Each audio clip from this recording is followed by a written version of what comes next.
You're welcome to this channel. My name is Grace Muroki. I am a business, finance, and career coach. I also do consultancy uh, to one-on-one clients, to individuals, to groups, and even to companies. So today I want us to discuss a very simple topic, and I want us to ask ourselves a question. Should you leave your employment or your position and go start a business? Now, I will not give you a yes or a no answer, but I'll help you think through it. One of the things that you should consider is whether you are leaving, you leaving employment is the only option you have. Is there out of a crisis, or what is the main reason that is making you leave employment? Is it that there is no good pay? Is it that you are not able to balance your life, your career, your family? Maybe if you are a family person, your children, your husband, and other things. Consider before making a decision to leave employment and go start a business. The other thing you need to consider, how are you going to meet your daily expenses? Research has it, and it has been proven to be true, that 90% of businesses that are startups, they take at least 2 to 5 years to break even. That means if you leave employment and go into full-time business life, it means that you need to know that you're taking a risk of living for 2 years, doing your best and trying to help your business peak, but your business is not giving you any kind of return. So if you are surviving, of course you are, how will you be eating? Where will you be getting the um, finances to manage your life, to pay your rent if you live in a rental, to pay your bills, and even to manage yourself, and more so, even the business itself. Because at that juncture, when your business is not giving you any kind of return, it's usually demanding money or finances or capital, if I call it with the right word, from you. You will need to invest in raw materials if you are doing production. You will need to invest in your own office if you're starting from afresh, because a place of business is mandatory when doing business. You will need to invest resources like computers, printers, and such things, and more so the daily expenses, that if you are just marketing it, you need to have transport, you need to have mobility, you need to have uh, just the daily things that you do to manage life. So now you are trying to balance your own personal life without a salary, don't forget, and even the business life without any inflow of income. So how much savings do you have by the time you are telling yourself, let me leave this work and go start my own business? How much savings do you have?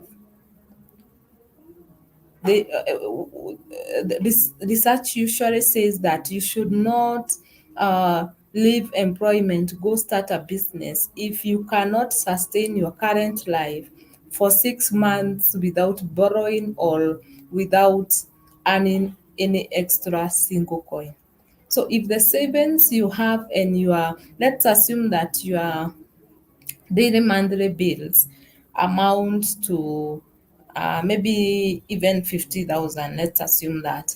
That means if you are going to leave work and go start a business, you should have an amount of not less than 300,000, not considering even the risk and the investments that are extra that you might need to do, not a minimum of 300,000, so that you can leave work completely to go start a business. So if you don't have any other cash inflow, and you cannot predict for how long it will take your business to pick up, You should not leave work until you have such amounts. So, what is my advice as a person? You might have to consider all the pros and cons and uh, pick and understand what is for you. There are those people who have the savings and they also have some other support somewhere, or maybe they are leaving to go join a business that is already running so that they might not need to go through the whole hassle. They are also those people who have support somewhere of someone who can give you a lump sum, not charging you interest, take note of that, and not demanding it immediately from you.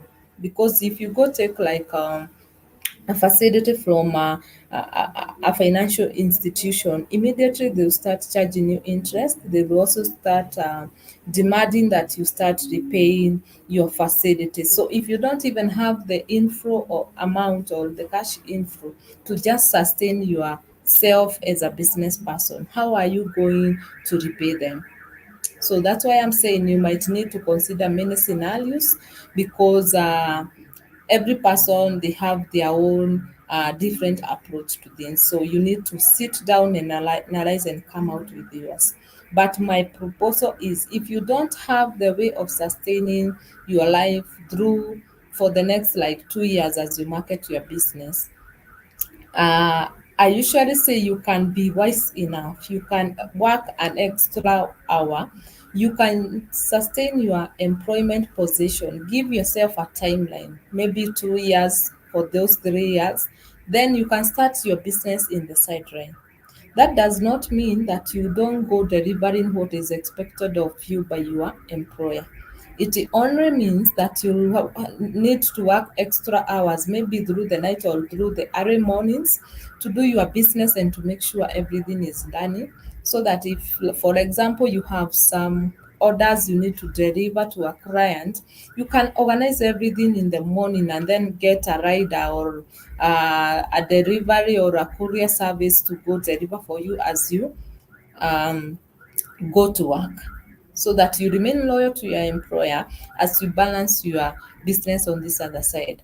That one also helps you because you have a cash inflow that is guaranteed somewhere. If there are those expenses that pop up, those expenses that pop up when a business is starting, at least you will have a reliability from somewhere that I'm expecting my salary, so I can just fix my business as part of my uh, list of bills as I sort it out, as I try to settle it down. And after that duration, make sure you have the savings that you expected. Make sure the business, you have marketed your business to an extent that you have two, three, four clients who you can rely on if you were to leave completely and go concentrate on your business. Then you have also weighed the pros and the cons of starting a business. Then you can also figure it out whether you need to go through it, sustain your the employment position for some time, in case things come up that you did not expect, and it's allowed because in the business or the in the market, you can't really predict what happens on a daily basis. So sometimes you'll go get it good in a certain season, then you might go and get into another season that is not certain. So it's good to measure your strength in the market when you still have somewhere that you can hang on. So that would be my advice. But sit down with yourself. There is no one who will ever give you a straight answer to that question. And even if people tell you, yeah, leave your work, you are good at this thing, go do you, all that is true and it is okay. But figure out, are you ready to withstand um, the waves and the storms that come up when you're starting a business? So I hope this helps someone. See you in another live stream. Uh, Remember to subscribe, to follow me. I'm also on Facebook, um, Grace Moroki. We also have our business page for Uplift Management Limited. I am the founder. We do consultancy, we do trainings and such related matters. So you can follow us for more information, and it's good to have all of us here. Thank you very much. God bless you.